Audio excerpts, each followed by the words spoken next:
الحمد لله رب العالمين، والصلاة والسلام على أشرف الأنبياء والمرسلين نبينا محمد وعلى آله وصحبه أجمعين. أما بعد،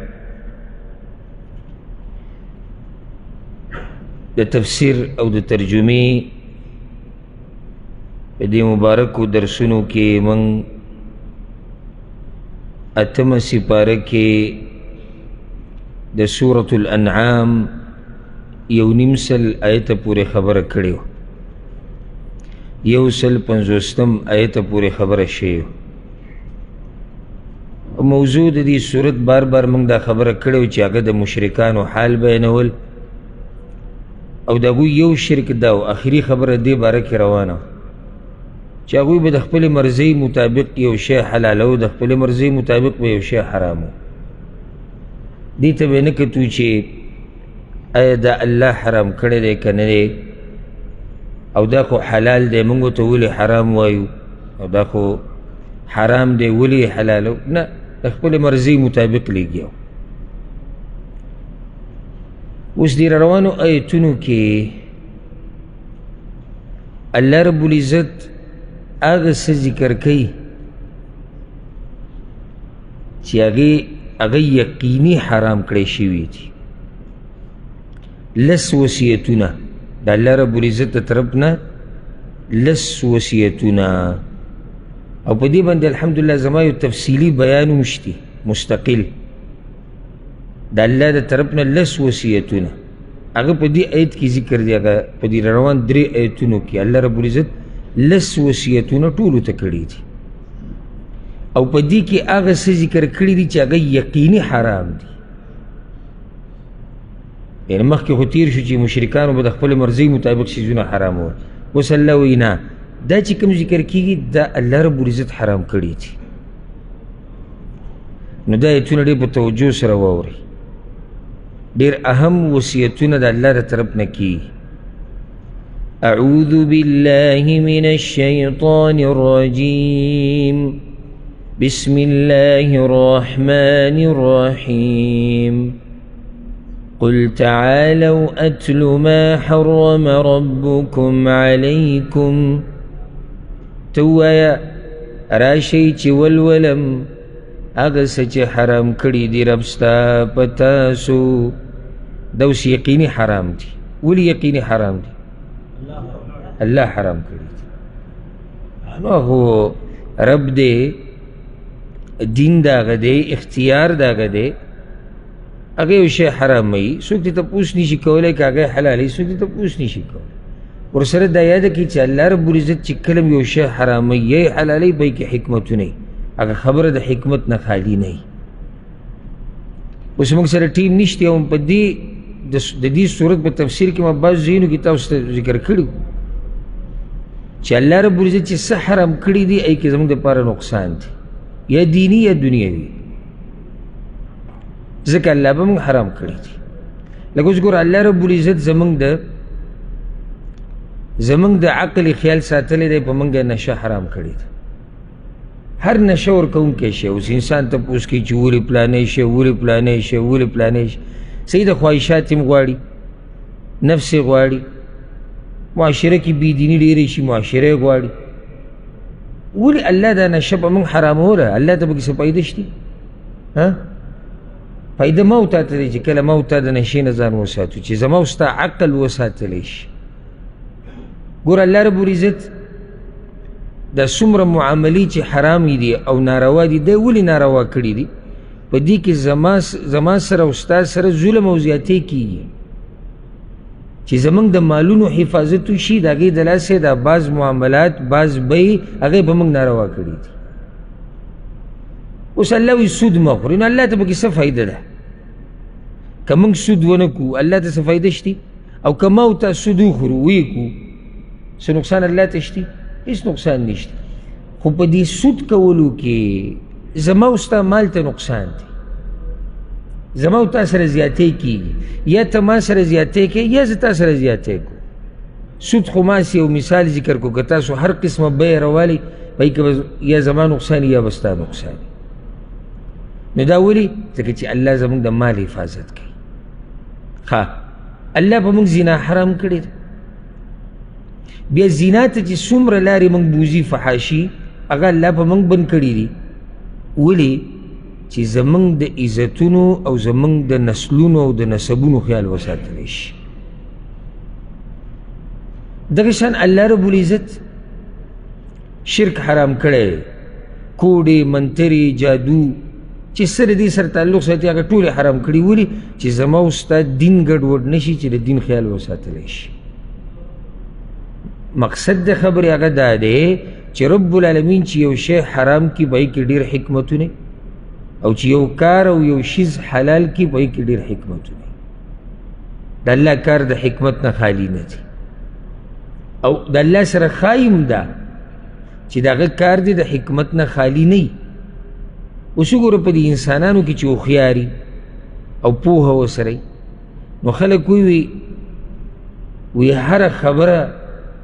هره خبره د دې سړي وي فایده منی هر کار د ده چې وي ډېر په طریقې سره یي او ډېر حکمت پکې اگر که هغه انسان دی اوس سم خیال دی چې خالق یي نو د هغه کار او د هغه وینا به د حکمت نه خالي هغه به داسې پالتو وي والعیاذ بالله نو ای پیغمبر دوی ته ووایه چې راشي ولولم په تاسو هغه څه چې حرام کړي دي الله په تاسو دا یقیني حرام دي چې دې ایتونو کې ذکر دي بره دا چې الله وصیتونه کړي دي نو هغه وصیتونو کې اولنی وصیت دا دی الله تشرکو به شیئا چې شریک مه ګڼئ د هغه الله سره څه شی حدیث کې یو سوال زړه ته راځي پته نه ستاسو زړه ته به راځي وکړه وی راشئ په تاسو ولولم هغه څه چې الله حرام کړي دي په تاسو او شرک به نه کوئ د الله سره نو شرک کول حرام دي ته به یې کې نه نو څنګه دلته وي چې راشئ تاسو باندې هغه څه ولولم چې الله حرام کړي دي به وي شرک مه کوه یعنې دا شرک نه کول حرام دي نه دلته په اصل کې یو خبره په دې آیت کې پټه ده او هغه دا واوصاکم الا تشرکو به شیئا راشي ولولم په تاسو هغه څه چې الله حرام کړي دي په تاسو او الله تاسو ته وصیت کړی دی چې شریک به نه جوړوئ د الله سره څه شی دی مطلب شو ځکه بار بار زه دا خبره کوم تاسو زمانه به اورېدلي چې یوازې په ترجمه هم سړی په قرآن نه پوهېږي لازم تفسیر وضاحت هغې ته ضرورت دی چې موږ به دې د الله په کلام باندې پوه صرف په ترجمه کار نه کېږي چې ما ترجمه کړې ده ترجمې سره تفسیر وضاحت اولنی وصیت هغه دا دی چې د الله سره به څه شی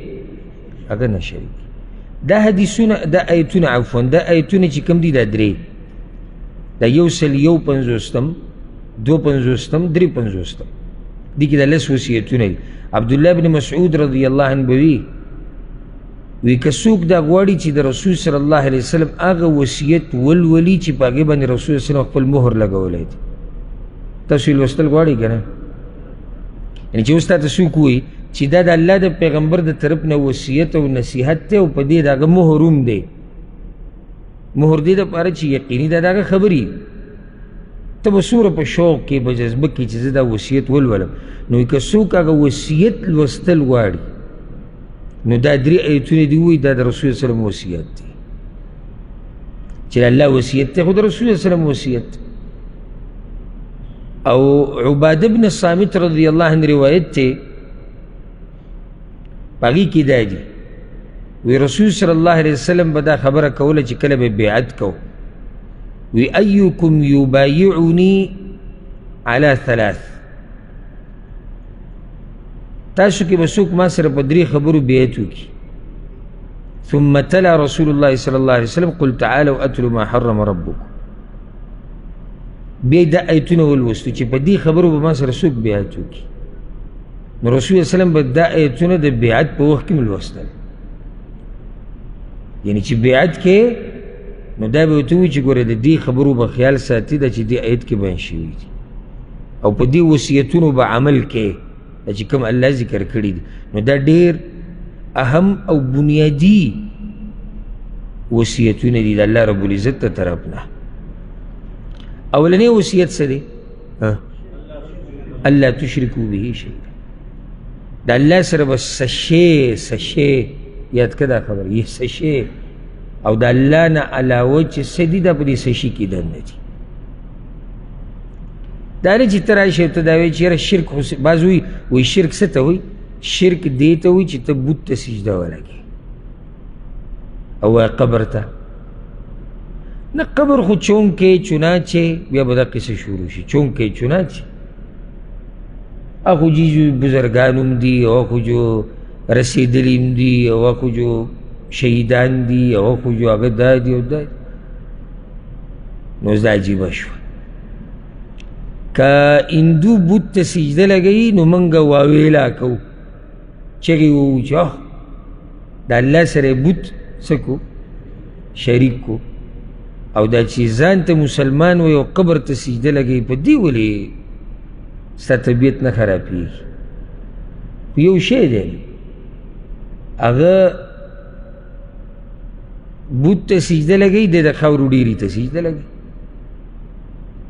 نه وایي شرک خو دې ته نه وایي شرک دې ته وایي چې ته لرګي ته سجده ولګي بس دا ونې ته او ګټې ته او انسان ته سجده لګول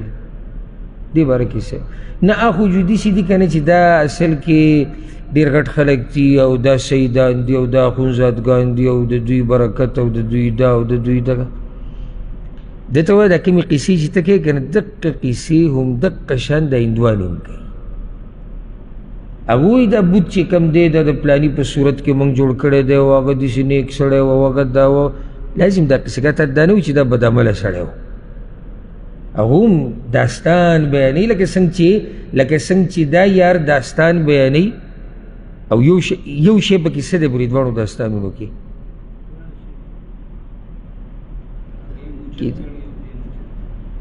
کېدای شي دا دواړه وجې صحیح دي خو زه بله غواړم داستان دواړو شریک کېږي په دې کې چې نه د هغه د خبرې اصل او نسل شتي او نه د دې خبرې او قیسې څه اصل او نسل شتي هغه هم په قیسو پسې روان دي دا یارو په قیسو پسې روان دي صرف دی وایي ما کلمه ویلې ده سوال اوس دلته دا راغی چې یو سړی کلمه ووایي دی په کفر او شرک کې واقع کېدی شي شي د بعضو خلکو دا مطلب دی دا من کتاب کشف الشبهات چې کله درسونه کولای کې ما تفصیلي دا خبره ذکر کړې چې یو سړی کلمه ووایي بس اوس که دی هر څه کوي دی څه دی دی مسلمان دی د دې ته مشرک څنګه یو سړی وایي لا اله الا الله او د قبر نه طواف کوي دا صحیح موحد دی هغه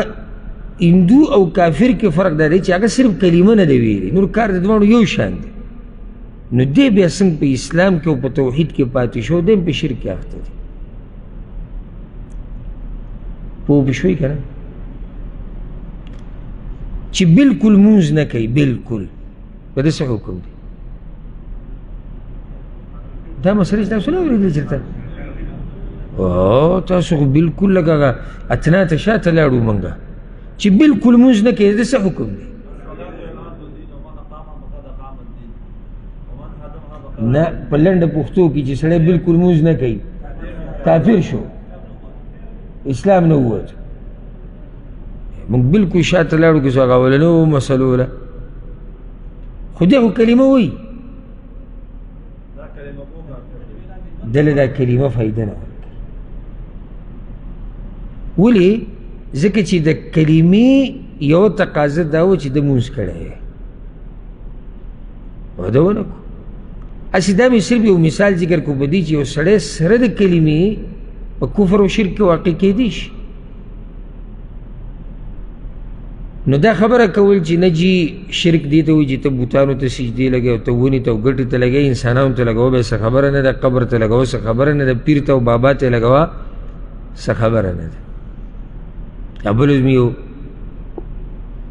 یو دغه ولیدو یو تصویر چې د پنجاب کې یو دا پنجابیان پکې ډېر اخته دي دوی او سندیان او بلوچ پښتانه پکې هم دي زه صفایي نه کوم خو د هغوی په نسبت پښتانه لږ ښه دي نو هغه د بابا نوم څه دی؟ بلې والی سرکار. بله دی بیټ ته وایي، سوباړي ته وایي، کرکټ چې نو بیا د هغه دغه دننه قبر نه چا تصویر اخیستی دی چې څوک هم راځي، چې څوک هم راځي او خپل څه حاجت وي نو دی به دغه ځای ته یو بیټ او بال ورګزاري. هغه دننه ډک پروت دی د بیټونو نه او د بالونو. اوس چې د دې خلکو د عقل په خپو کې پروت دی که بلکل پکې نشتي، زه خو حیران یم دې خلکو ته. یعنې یو سړی ورغی، زه هسې د ده دا خبرې خو ټولې ناروا دي او غلطې دي چې دا بابا ماله حاجت پوره کوي. هغه دې کولی نه شي، حاجت پوره کوونکی ذات الله دی. زه وایم صحیح شوه، دغې پورې خو تنګ ښه دی، خو د دې په حکمت مې پوه کړه چې دا بیټ او بال پکې ولې دلته ورأچي. هغه چې هغه افغانستان کې و که کوم ځای کې ما ته ښکاري افغانستان کې وه قبر چې هلته به د نسوارو ډبې ږدي. ما که تصویر لیدلی غالبا ما ته ښکاري چې هغه د افغانستان طرف ته نو چې ورځې نسوارو ډبې به هلته ږدي. اوس دې کې پته نه چې څه حکمت دی. بعضو پکې دا دغه کړی دی چې لکه والعیاذ بالله، الله دې به موږ پردې راواچي. خو دا خلک په خپله په یو عذاب کې ځان پخته کړی دی چې کله یې د الله در پرېښودو یو هر ځای کې شرمېږي، هلته به خپل پرتوګ ځوړندی. کېدای شي تاسو هم هغه ویډیو یې څه مخې له درکړي، او که هغه زنانه ده او که هغه نارینه دی، خو ستا منت او ستا حاجت دا وخته پورې نه پوره کېږي. نو هغه وروره په دغه شرم کې خلک اخته دي. ولې چې کله دوی د الله در پرېښودو نو په هر درد کې خوري او ذلیل او خوار ګرځي. جومات ته راشي دلته چې ته څومره سکون یې، څومره راحت دی. دغه قصې چې د جوماتونو کې چا لیدلي ونه، ځکه چې دلته توحید دی، دلته صرف د الله نه غوښتی کېږي، د هغه باچا نه غوښتی کېږي چې یقینا د هر څه د هغه په لاس کې دي. نو اولنی وصیت چې د الله سره به څه شی نه شریک کړي، او چې په توحید باندې مړ شوي که نه نو دا باقي ګناهونه کیدی شي الله یې تا ته وبخي، او که یې درته ونه بخي خو بیا به هم جنت ته ځي، عذاب نه بعد به جنت ته ځي. او په دې کې ته یو حدیث ذکر کوم، د خوشحالۍ حدیث دی د موحدینو لپاره. صحیحینو کې دی، صحیح بخاري صحیح مسلم کې دی، رسول صلی الله علیه وسلم وی د ابوذر غفاري روایت دی، رسول صلی الله علیه وسلم وی جبریل علیه السلام په ما پسې راغی، وی راته وی زیری ما لراکو انه من مات لا یشرک بالله شیئا من امتک دخل الجنه، چې اے د الله نبی ستا په امت کې هر هغه کس چې په توحید باندې مړ شوی دی او د الله سره شریک نه دی جوړ کړی دی به جنت ته ځي، لازم به جنت ته ځي. ها کیدای شي په اولنو کسانو کې جنت ته لاړ شي، او کیدای شي الله وله به د ګناهونو عذاب ورکړي، خو بیا به هم جنت ته راځي. ابوذر غفاري وی ما ورته ویل چې یا رسول الله وان زنا وان سرق، اوس که دې سړي زناګانې کړي او غلاګانې کړي، وی راته وی چې وان زنا وان سرق، ما ورته په دریم پیر وي وان زنا وان سرق. د دې ذهن ته دا خبره چې سړی زنا کوي غلاګانې کوي دی هم جنت ته راځي. وی راته ووی ناشنا جواب یې ورکړو وان زنا وان سرق وان شرب الخمر، ابوذره که زنا یې کړي که غلا یې کړي او دا ورسره مو که شراب یې هم څښلي خو چې عقیدې د توحیدي بیا به لازم جنت ته راځي. یو روایت کې راځي چې رسول صلی الله علیه وسلم ورته وایي وان زنا وان سرق وان رغم انف ابي ذر، او که ابوذر د خپله پوزه په دې خاورو کې ککړه کړي که نه بیا به هم جنت ته ځي. رسول صلی الله علیه وسلم داسې ویل ما اورېدلي، نو هغه به پکې په آخره کې په خپله ووایي وان رغم انف ابي ذر، او جنت ته به ځي که ابوذر د خپله پوزه په دې خاورو کې ککړه هم کړي. څومره د خوشحالۍ حدیث دی، د چا دپاره؟ موحدینو دپاره. چې عقیدې د توحید او په دې شکر وباسه چې الله ته نه معاف کوي.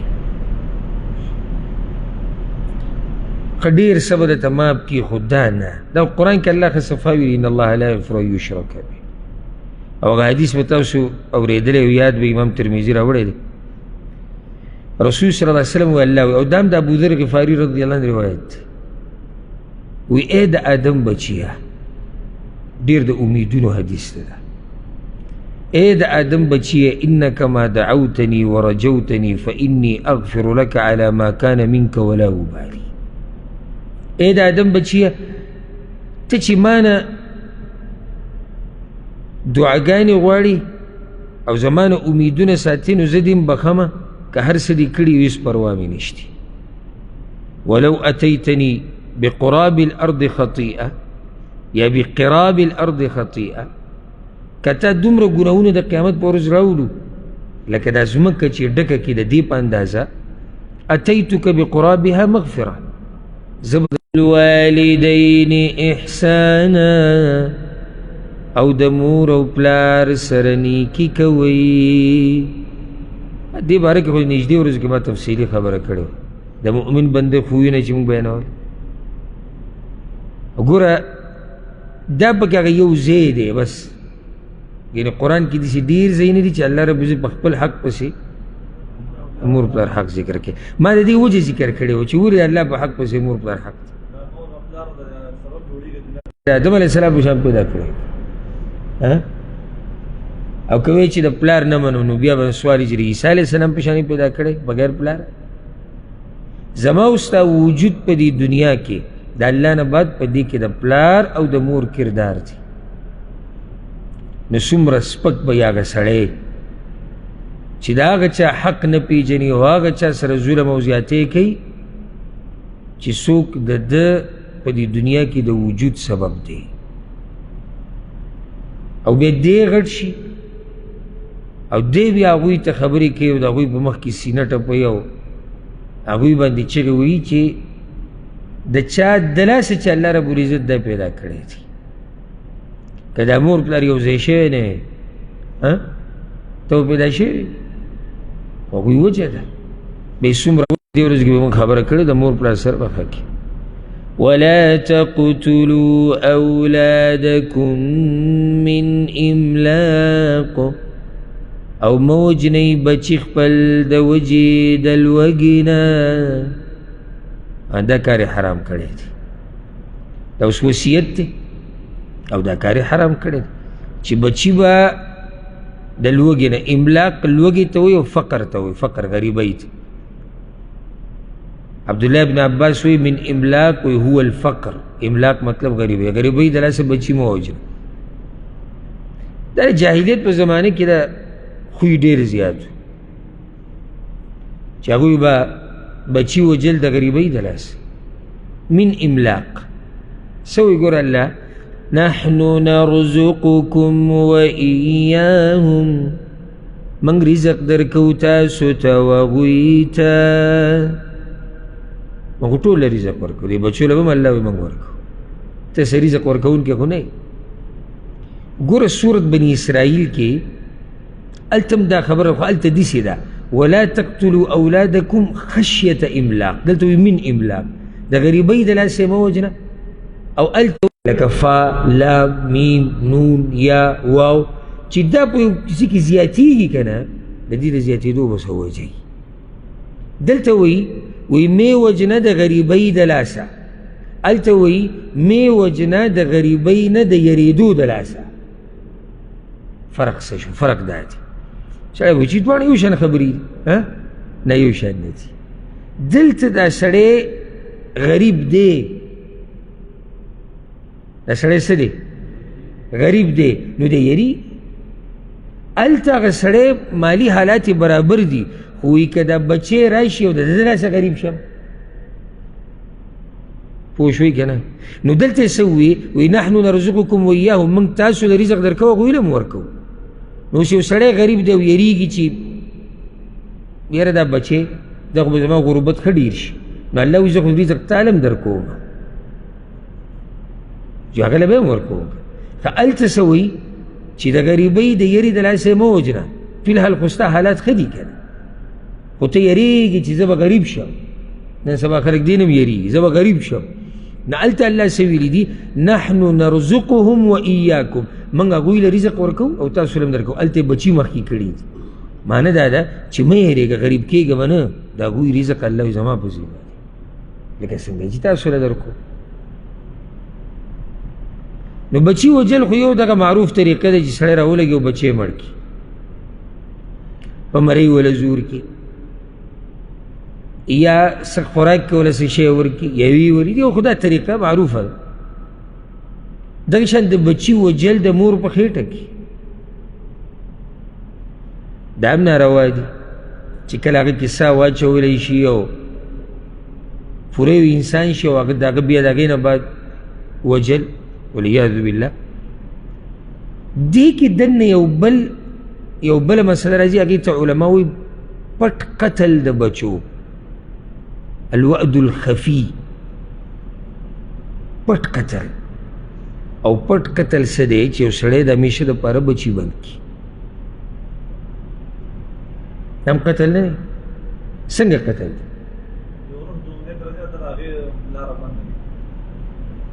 یو ماشوم به پیدا کېدو که نه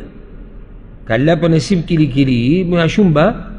پیدا کېدو دوه به و درې به و څلور به و دا هغه ټول بند کړو د بچو دپاره صحیح ده هېڅ خبره نه همیشه دپاره بچي بندول او بیا د دې مالدارانو او بیا د پنجابیانو نه موږ زده کړې ده بچې دو هی اچھے او هغوی اکثر موږ پورې خاندیم تر دې چې مولیانې بعضو مولیانو یې نوم یې نه علم هغه یو ډېر مشهور دی کراچۍ کې خلکو ته سم یو غټ دغه جوړ کړی هغې پورې د پښتنو پورې خاندل وي د دوی خو ډېر شی بچي او دوی به تربیت نه کوي او یو څوک په یو کوڅه ګرځي څوک بله کوڅه کېدای شي ذهن ته م راغلی زه څوک یاد هغوی موږ پورې خاندي په دې نو بیا دې بعضو د هغوی نه دغه قصې زده کړي دي ګوره ما او تا د رزق څوک راکوي الله زمونږ د بچو له نشي ورکولی که نه زمونږ د بچو د راتلو سره به د الله خزانې هغه بندي شي یا تنګې به شي د کم وخت نه چې الله رب العزت دا مخلوق پیدا کړی کم وخت نه زه ګورې د رسول صلی الله زمانې نه وایم د کم وخت نه چې دا مخلوق پیدا دی د دوی رزق الله ورکوي د هغه رازق او د هغه خالق ذات خزانې به زما او ستا د بچي د لاسه هغه تنګه شي نو دې ته م وایي بچي وجل خو څه په پټه طریقې سره یعنې ښکاره خو داسې نه دي کړي چې یاره خو نه ښځه یې ډاکټر له بوتله چې یاره همیشه دپاره دې بچي بند کړه دا حرام دی ګوره الا چې په مسله ښه پوه تاسو الا یو زنانه ته یقیني ډاکټرانو دا خبره کړي پوهه ډاکټرانو چې دې ته په بچي راوړو کې ماشوم راوړو کې نور خطره ده د دې بدن کې نور دغه طاقت نشته دې ته بیماری ده دې ته دا دي دې ته دا دي ډېرې مسلې کېدی شي د هغې د لاسه موږ مجبوره یو چې دا زنانه منع کړو د بچو راوړونه نو دا بیا عذر شو او د دې گنجایش الحمدلله شریعت کې شتي الله رب العزت په موږ باندې دا دین او دا مسلې را تنګي کړي نه دي ګورې الله رب العزت یا د هغې نه وما بطن او هغه چې پټ دي مه نږدې کېږي بې حیایي ته ما ظهر منها که هغه ښکاره دي په دې بې حیایي کې او که هغه پټ دي نو د دې نه کومه بې حیایي پاتې شوه کومه فحاشي پاتې شوه یو هم پاتې نه شو هر قسمه فحاشي الله رب العزت په موږ حرام کړې ده که ښکاره ده که هغه پټه ده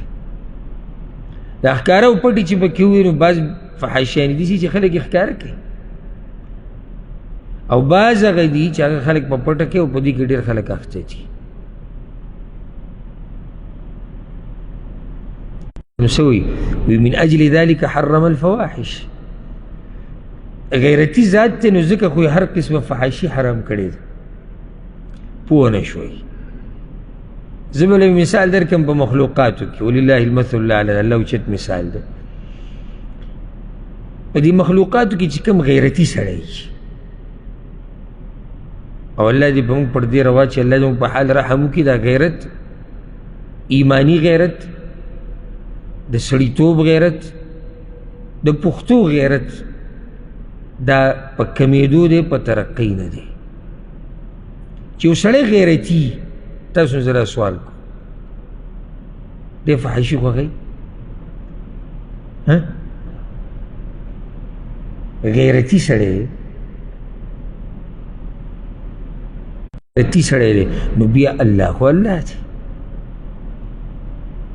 او د هغه په شان غیرتي څوک کیدی شي، نو هغه غیرتي ذات په موږ باندې هر قسمه فحاشي حرام کړې ده. فحاشیانې ګوره د بې غیرته خلکو کار دی، د دې حدیث معلومه شو فحاشي کول د چا کار دی؟ د بې غیرتو خلکو چې غیرت یې ختم شوی ده د هغوی کار دی.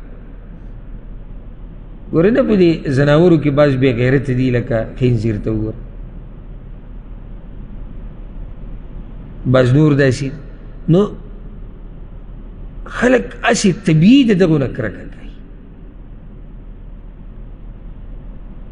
او هغه غیر مسلمه چې کوم دي هغوی د بې غیرتوب ته ترقي وایي، او دې ته ښکلی اخلاق وایي، او دې ته ښه خوی وایي. نه، غیرت تا د ښه خوی نه خو نه منع کوي، د اخلاقو نه، بلکې غیرت خو نوم د اخلاقو دی، خو ورسره دا یو ځای که غیرت فحاشي نه مني. ګورئ یو سړی،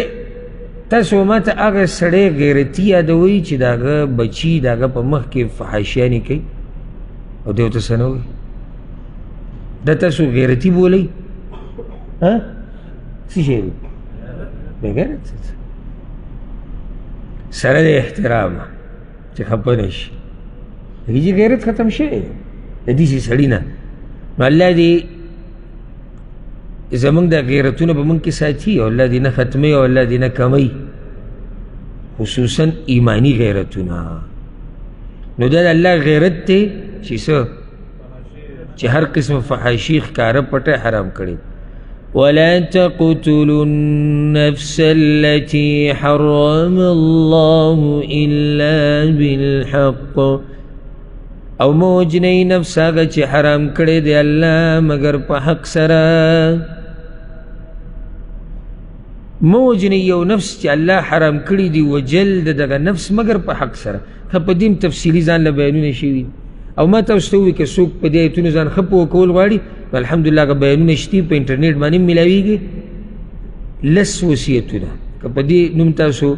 سرچ وکړو او معلومات هم وکړو نو هغه بیانونه به واورئ. ما ته ښکاري 2 بیانونه یي، ما به کې تفصیل د هر یو وضاحت کړی، او ځای په ځای موږ دا خبره ذکر کړې ده چې بېګناه نفس وجل د دې څومره لوی جرم دی او څومره لویه ګناه ده، خو پوښتنه به څوک پوه وکړي. دا 2-3 ورځې کېږي که څو بډبېره کې چېرته په ځمکه باندې څه مسله وه، او زموږ کیسه ګورې دقه وي، د ځمکې نه موږ نه اورو، زموږ ټوله کیسه چورلي د څه سره؟ د ځمکې او د جیداد سره. د ځمکې او د جیداد څه مسله راغلې ده، بس هغه بلې کوړمې نه 2 کسان راغلي دي، او دې کور ته ننوتي، کلاشنکوف به ورسره دي، او ډزې کړي دي چې څوک پکې دي، نو په هغې کې 9 کسان مړه دي. کاچا یو 2 ماشومان هم پکې پراته دي، یو ماشوم د زانګو ماشوم د هغه پکې مړ دی. چې د دې خلکو زه څه ووایم چې د دوی ضمیر، د دوی دین، د دوی غیرت، دا غیرت هم نه شو، دا غیرت هم نه دی. که دې رسول د غیرت نوم ورکوي د ځان له په غیرت نه دی پوه. حدیث کې راځي چې د قیامت په ورځ به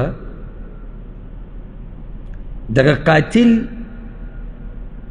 دا چې وجلی شوی دی، دا چې وجلی دی مقتول به راولګي، دا چې کوم وجلی شوی دی دی به دا قاتل راکاږي د الله طرف ته، او الله ته ووایي سل هذا لما قتلني، یا الله زه نه تپوس وکړه د زه ولې وجلی یم. او چې دا 8 کسان راپاسي قیامت پر ورځ الله ته وایي دوی نه تپوس وکړه، زه مشر وله ته مړ کې ته وایې دې خبرې کولی شي. دا ماشومانان زنانه پکې غریبانان یو 2-3 لګېدلي دي، مړې پرتې دي، د دوی څه ګناه ده؟ او دا د یو ورځې قصه نه ده چې د یو ورځې دا موږ خفه شو چې یاره پښتنو پښتن که د لر دی او که د بر دی د هغه ګټه مسله هم دا ده چې موږ د وینو قدر زموږ سره نشتی او ځکه یعنی په ډېره اسانه طریقې سره په پښتنو کې که څوک غواړي چې یو کس مړ کړي نو دا څه ګرانه مسله نه ده چې دا په مشکله وشي نه نه بس به کوي په 500 روپۍ مړی کېږي چې خوشحاله شي چې یعنې موږ دومره ترقي کړې ده چې 500 باندې دلم یو نفس وجرو 500 باندې یاره والله سړی کله څاروی حلالوي که نه طبیعت ته سړي دا ګډوډ شي لکه چې یاره بیا هم یو نفس ته یو ساه خو ده که نه او دی به راولګي د الله بندګانو بیا مسلمانان ګوره بې ګناه ته کافر نشي وجلی چې یو کافر د وجلو حقدار نه وي ته نشي وجلی نو ته مسلمان څنګه وجلی الله دې زموږ په حال رحم وکړي مګر په حق سره څه مطلب دی لکه حدیث کې راځي چې یو سړی ګوایي د لا اله الا الله کوي دی به نه وجلی کېږي مګر په دریو خبرو هغه زناکار چې واده شتي دویم النفس بالنفس یو نفس د بل نفس مقابله کی او دریم چې مرتد شي د اسلام نه وځي خو د دوی وجل د چا کار دی حاکم وقت دا اوس داسې نه سبا تماچه او ټوپک راوستی اوږې ترې اچولی او ګرځي را ګرځي چې ضروره قصاصونه علم نه قصاص اخیسته زما ستا کار نه دی حدود او شریعت به ګرځو په لارو کوڅو کې او حدود به قایمو دا زموږ کار نه دی نو څو وصیتونه شو 5 ذلکم وصاکم به دا مضبوط حکم کوي الله تاسو ته په دې سره لعلکم تعقلون د دې دپاره چې د عقل نه کار واخلئ ولا تقربوا مال دین پیژني نه دی به د دین د ښایست نه خبر شي دا زموږ په دې ملکونو کې چې دا کم ټولګې د علم او د علماو د دین خلاف دی دوی دین چېرته پیژندلی نه دی ته چې دا ایتونه ووایې ستا د دین سره محبت نه ډېرېږي دې کې موږ سره کم ظلم دی دې کې خو د ظلم دروازه بنده ده دې کې خو زما او ستا د خور لور د ښځې د مور حفاظت دی دې کې خو زما او ستا حفاظت دی زموږ د بچو پکې حفاظت دی دا اوس وګورو د یتیم مال ته مه نږدې کېږه مه نږدې کېږه دا نه دی چې مه یې خوره مه نږدې کېږه ځکه چې کله یو سړی د شپول خوا کې تاویږي را تاویږي که نه نو څه چې روشي او بیا دې د یو شپول خوا کې پرېښودي دي یو سړي د پټي نه د باغ نه شپول تاو کړی تا دوی پرېښودو دوی به څه وکړي خوله به ور واچي ځکه چې تا د شپول خوا کې پرېښودو نو که د دې نه دې لرې تاوالی را تاوالی دننه به نه ورتلی مطلب داسې نه وي چې مه کوه زنا ته نږدې کېده څه دي د پردو جنکو تصویران ته ګوري د هغوی سره فحاشي ګپ شپ خبرې یو شی بل شی د سترګو حفاظت نه کول د عورت حفاظت نه کول دا ته خوا و شا کې لګیې یو ورځ به څه شي یو ورځ به واقع شي نو دلته الله وایي د یتیم مال ته نږدې کېږه مه الا بالتي هي احسن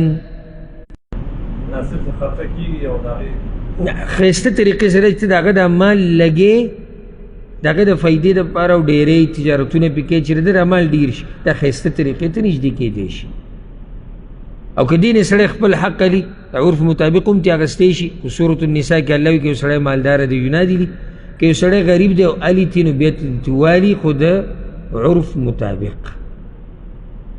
چېرې یو سړی دومره مزدوري وکړي دومره منډه ووایي نو دی به څومره علي یاره دی دومره پیسې اخیستی شي